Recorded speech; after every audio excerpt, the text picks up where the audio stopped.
Unit 2, Worksheet 4, Velocity versus Time Graphs and Displacement. This motion map shows the position of an object once every second. From the motion map, answer the following. Problem 1a. Describe the motion of the object.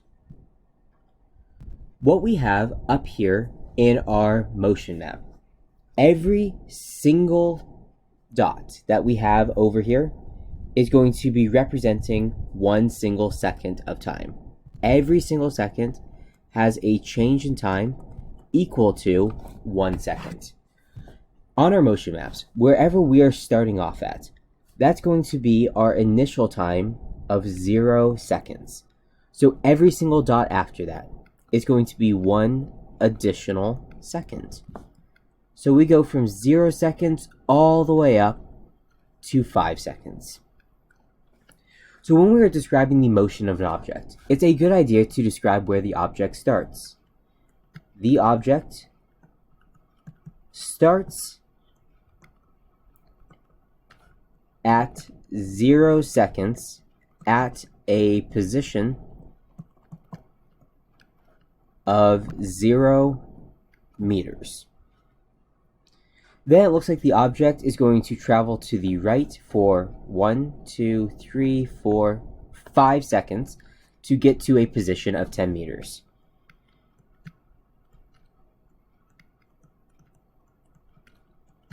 The object travels to the right, the direction the arrows are pointing, for the period of time, which is going to be 5 seconds, to a position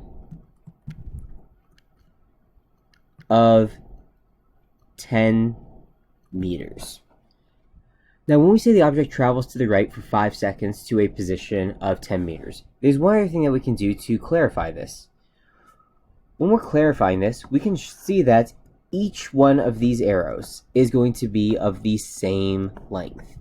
Each one of those 6 arrows are all the same length.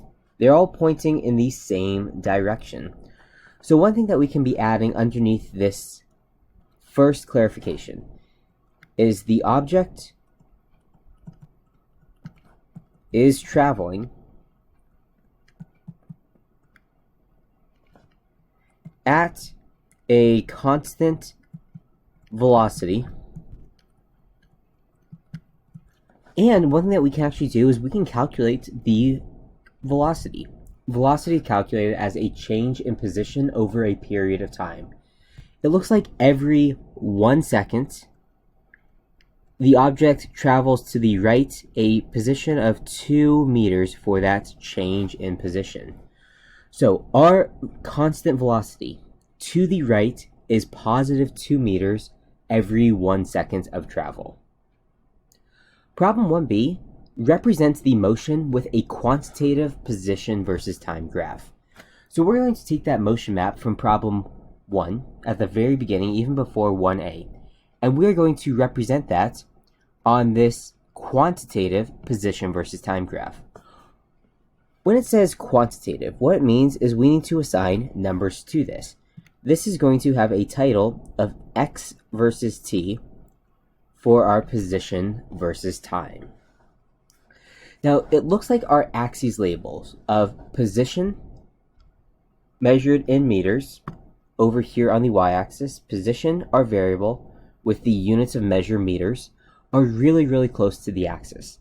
So it's going to be a little hard to write directly on the axis there. So I'm just going to shift it over.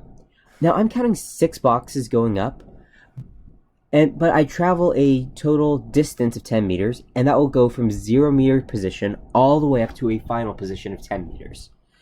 Now, there are a couple ways I could be setting up my axis in order to try to use up as much space as possible. I could be trying to take that 10 meters, divide it by those 6 lines, and that would end up with a decimal or a fraction for each box. Now, the point of having the axis on a graph that is going to be labeled is to make it really easy to read and to quickly find your information. So I'm going to go by increments of 2, starting off at 0 meters at the origin, right down here, then 2 meters, 4 meters, 6 meters, 8 meters, 10 meters, and 12 meters. Now, I will end up having some unused space at the top of the graph, but because the alternative is to use all your space, but not have it make as much logical sense and clearly identify the information, it'll be preferable to leave a little bit of space and have the axes a little bit clearer. Now we're going to run into the same issue on our x-axis with our time. Time is the variable. It's measured in seconds, represented by the letter S. Now we have 6 more boxes, but we only have 5 seconds of travel that we're representing. So we could still split it up, or we can just have one extra space. We have 1 second, 2 seconds, 3 seconds, 4 seconds, 5 seconds, and 6 seconds at the very end. And we still start off at 0 seconds. So now that I have my axes labeled with my variable, the unit of measure of that variable, the numbers on each of those spots on the axis, as well as having it represent the same amount of position or time going up or to the right on my axes, I'm ready to plot my data points. So looking at my motion map, at 0 seconds, I'm at a position of 0 meters. So that's the first plot I will point, 0, 0. 1 second later, I'm at a position of 2 meters. 2 seconds, a position of 4 meters. 3 seconds is 6 meters. 4 seconds, 8 meters. And where I'm going to end up is at 5 seconds, I will end up at a final position of 10 meters. And that's where our motion map ends.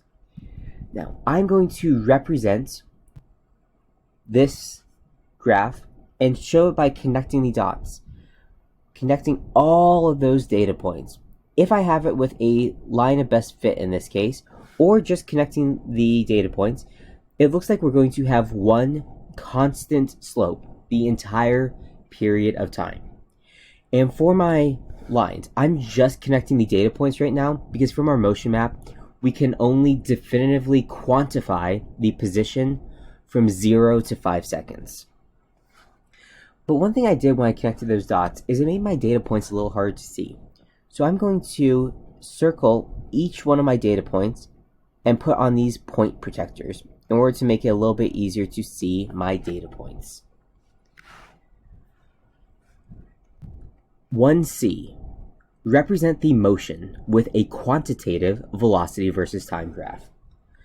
So our velocity we can calculate as the slope of a position versus time graph.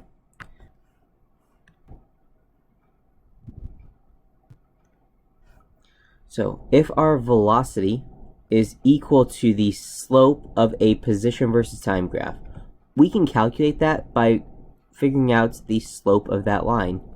y2 minus y1 divided by x2 minus x1.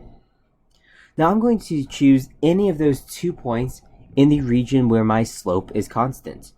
So I'm going to put a plus over the 2 points I am going to choose. So my velocity, which is also equal to my slope, is going to be my second position, 8 meters, over my second time, 4 seconds. My x2 and y2. I'm going to subtract my x1 and y1. So that's minus 4 meters and minus 2 seconds. When I calculate that, that's a change in position of 4 meters over a change in time of 2 seconds. So my velocity is going to be 2 meters every second. So I'm going to place that on my velocity versus time graph. Now, I have the same issue where my velocity, the variable, is on the y-axis, and it's measured in meters per second. But that's kind of blocking my, axis where I can have those data points. So I'll just be plotting my actual velocity just to the left here. And to make it easy to read, I'm just going by increments of 1 meter per second, going from our origin, 0, to a positive direction up the y-axis, as well as to a negative velocity down the y-axis. And I'm going to have this go over the same period of time on my x-axis. Now what I know for this graph right here, for my velocity versus time graph, is I have a constant velocity of 2 meters per second from 0 seconds to 5 seconds. So I'm going to have my, velocity versus time graph represent that. I am stopping right here at the 5-second point, because this is the last point over here that we really know where we're at.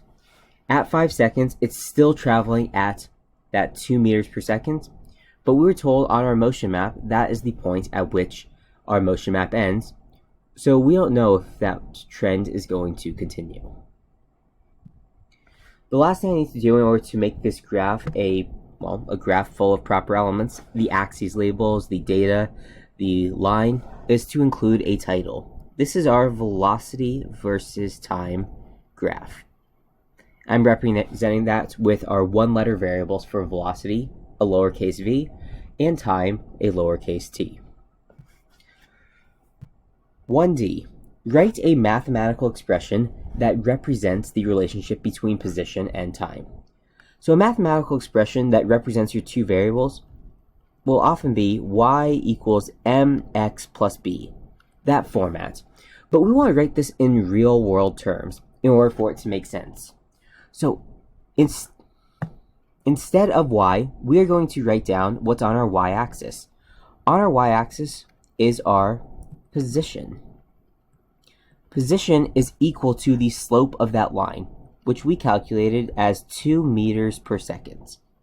We're going to multiply that by what's on our x-axis, which is going to be time, and we're going to add our y-intercept. Now, we can see on our actual graph, we have a data point at the y-axis. That's our y-intercept. It's going to be at 0 seconds. The point at which the line intercepts the y-axis is going to be 0 meters. So this is a real-world mathematical expression that relates position and time. Another way that we can write that is with the one-letter variables. Position, when we're talking about horizontal position, is represented by the lowercase x.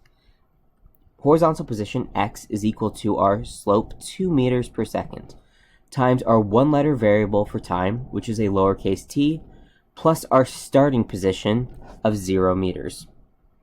Either of these two will be acceptable when we're talking about our mathematical expression that represents the relationship between position and time.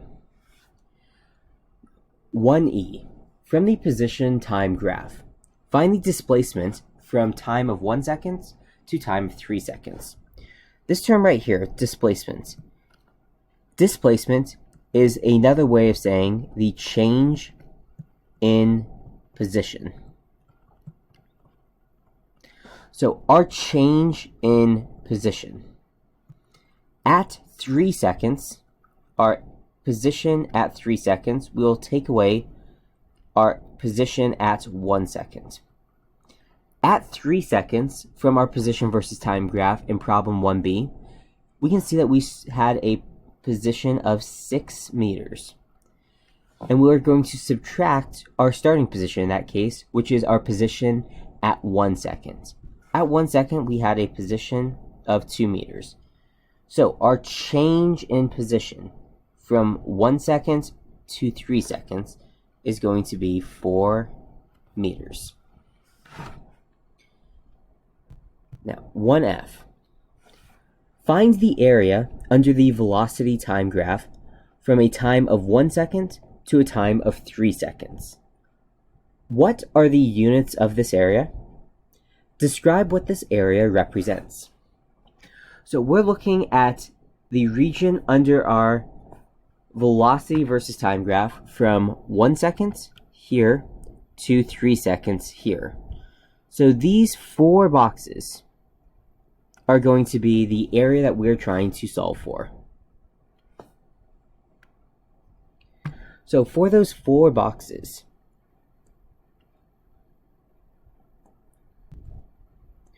we have on the height over here that is our velocity, which is 2 meters per second. And down here, that's our time. And going from 1 to 3 seconds is 2 seconds. So the area of those, well, under the velocity versus time graph from 1 to 3 seconds, it's going to be equal to our sides multiplied by each other. 2 meters per second times 2 seconds. So the area is going to be equal to 4, 2 times 2. And then meters divided by seconds times seconds cancels out those seconds. So we're left with our area under the velocity time graph from 1 second to 3 seconds to be 4 meters. So the units of this area are in meters. This area represents the displacement